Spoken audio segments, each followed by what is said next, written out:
So ನಿಮ್ಮದು story ಕೇಳಿದ್ರೆ ಒಂಥರ ಫಿಲ್ಮಿ ಸ್ಟೋರಿ ಥರ ಆಯಿತು. ಯಾಕಂತ ಹೇಳಿದ್ರೆ ಒಂದು ಸ್ಪೋರ್ಟಿವ್ ಆಗಿ ತೊಗೊಂಡ್ರಿ.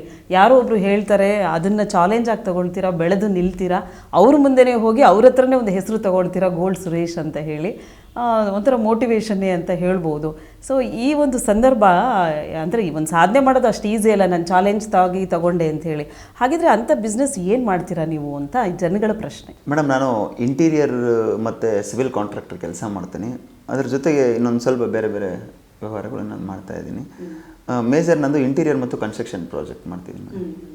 ಓಕೆ, ಈಗ ಬಿಗ್ ಬಾಸ್ಗೆ ಹೋದ್ರಿ. ಈಗ ಬಿಗ್ ಬಾಸ್ ಹೋಗೋಕ್ಕಿಂತ ಮುಂಚೆ ಒಂದಷ್ಟು ಫ್ರೆಂಡ್ ಸರ್ಕಲಲ್ಲಿ ಮಾತ್ರ ಗೋಲ್ಡ್ ಸುರೇಶ್ ಪರಿಚಯ ಇದ್ದರು. ಸೊ ಬಿಗ್ ಬಾಸ್ ಒಳಗಡೆ ಹೋಗಿ ಬಂದಮೇಲೆ ಈಗ ನೀವು ಸೆಲೆಬ್ರಿಟಿ ಆಗಿದ್ದೀರಾ. ಸೊ ನೋಡಿ, ನಾವೆಲ್ಲ ಬಂದು ನಿಮ್ಮನ್ನು ಇಂಟರ್ವ್ಯೂ ಎಲ್ಲ ಮಾಡ್ತೀವಿ. ಸೊ ಆ ಲೆವೆಲಿಗೆ ನೀವು ಬೆಳೆದಿದ್ದೀರಾ. ಇದು ಒಂದು ರೀತಿಯಾದಂಥ ಸಾಧನೆನೇ. ಸೊ ಹೇಗೆ ಅನಿಸುತ್ತೆ ಈಗಿನ ಸಿಚುಯೇಷನ್ ಎಲ್ಲ ನಿಮಗೆ? ಮೇಡಮ್, ನನಗೆ ಎಲ್ಲೂ ಸೆಲೆಬ್ರಿಟಿ ಅನ್ನೋ ಫೀಲ್ ನನಗಿಲ್ಲ ಮೇಡಮ್. ಸೆಲೆಬ್ರಿಟಿದು ಜೀವನ ನಾವು ನಾರ್ಮಲ್ ಮನುಷ್ಯನ ಜೀವನ ಥರನೇ ಸೆಲೆಬ್ರಿಟಿ ಜೀವನವೂ ಇರುತ್ತೆ. ಜನಗಳಿಗೆ ನಾವೆಲ್ಲೋ ಒಂದು ಮಾಧ್ಯಮದಲ್ಲಿ ಕಾಣಿಸ್ಕೊಂಡಾಗ, ಒಂದು ಶೋ ಅಲ್ಲಿ ಕಾಣಿಸ್ಕೊಂಡಾಗ ಅವರಿಗೆ ಆ ಥರ ಅದನ್ನು ಫೀಲ್ ಮಾಡ್ತಾರೆ. ಅದು ನಮಗೆ ಖುಷಿ ಆಗುತ್ತೆ. ಅವ್ರು ನಮ್ಮನ್ನು ಆ ಥರ ನೋಡೋದ್ರಿಂದ ನಮಗೂ ಒಂಥರ ಖುಷಿ ಆಗುತ್ತೆ, ನಮಗೆ ಮೋಟಿವೇಶನ್ ಸಿಗುತ್ತೆ. ಇನ್ನೂ ಜೀವನದಲ್ಲಿ ಇನ್ನೇನಾದರೂ ಜಾಸ್ತಿ ಮಾಡಬೇಕಪ್ಪ, ಇನ್ನೂ ಒಂದು ಸ್ವಲ್ಪ ಸಾಧನೆ ಮಾಡಬೇಕು ಅಂತ ಅನಿಸುತ್ತೆ. ಆ ಒಂದು ಮೋಟಿವೇಶನ್ನ ಸೆಲೆಬ್ರೇಟ್ ಅನ್ನೋ ಪಟ್ಟ ನಮಗೆ ಕೊಟ್ಟಿದೆ ಮೇಡಮ್. ಇನ್ನು ಏನು ಅಂತ ಹೇಳಿದ್ರೆ, ಬಿಗ್ ಬಾಸ್ ಒಳಗಡೆ ಹೋದಾಗ ನಿಮಗೆ ಅಂದರೆ ನೀವು ಕ್ಯಾಮ್ರಾನ ಫೇಸ್ ಮಾಡಿರಲಿಲ್ಲ, ನೀವು ಜನಸಾಮಾನ್ಯರಾಗಿ ಇದ್ದಂಥವ್ರು ಅಷ್ಟೇ ಕಾಮನ್ ಲೈಫ್ನ ಲೀಡ್ ಮಾಡ್ತಾ ಇದ್ರಿ. ಅಲ್ಲಿ ಹೋದರೆ ಮೂಲೆ ಮೂಲೆಯಲ್ಲೂ ಕ್ಯಾಮ್ರಾಗಳಿತ್ತು. ಆಮೇಲೆ ಆರ್ಟಿಸ್ಟ್ಗಳಿದ್ರು, ಅವರೆಲ್ಲ ಅಲ್ಲಿ ಬಣ್ಣದ ಲೋಕ ನೋಡಿ ಬಂದಿರೋವಂಥವ್ರು. ಸೊ ಅವರ ಮಧ್ಯದಲ್ಲಿ ಬೆರೆತು ಒಂದು ಆಟವನ್ನು ಆಡಿ ಎಲ್ಲರ ಮನಸ್ಸನ್ನು ನೀವು ಗೆಲ್ತೀರಾ. ಜೊತೆಲಿ ಏನು ಅಂತ ಹೇಳಿದ್ರೆ, ಆಟವಾಗಿ ತಗೊಳ್ಳದೆ ಅದನ್ನು ತುಂಬ ಸ್ಟ್ರಾಂಗ್ ಆಗಿ ಕಾಂಪಿಟೇಟಿವ್ ಆಗಿ ತೊಗೊತೀರಾ. ಕಾಲೆಲ್ಲ ಮುರ್ಕೊಳ್ಳೋ ಅಂಥ ಲೆವೆಲಿಗೆ ನೀವು ಟಾಸ್ಕ್ನ ಮಾಡ್ತೀರಾ.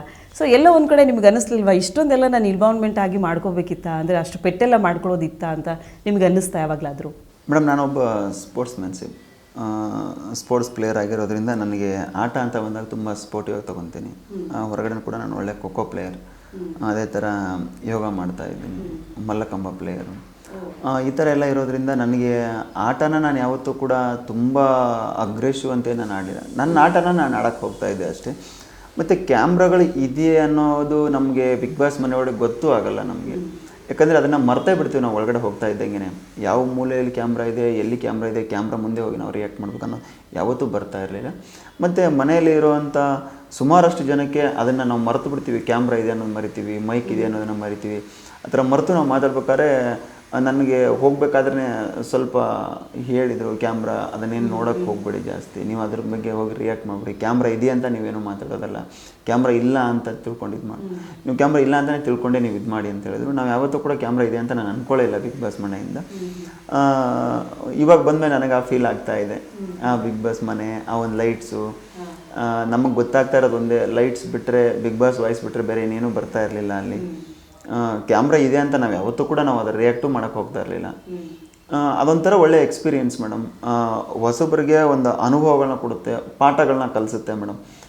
ಕ್ಯಾಮ್ರಾ ಇದ್ದರೂ ಕೂಡ ನಾವು ಇಲ್ಲ ಅಂದ್ಕೊಂಡು ನಾವು ಏನೇನು ಮಾಡಿರ್ತೀವಿ ಚೇಷ್ಟೆಗಳು, ಅದೆಲ್ಲ ಹೊರಗಡೆ ನಾವು ಬಂದು ನೋಡಿದಾಗ ಒಂದು ದೊಡ್ಡ ಜರ್ನಿ ಅನಿಸುತ್ತೆ ಮೇಡಮ್.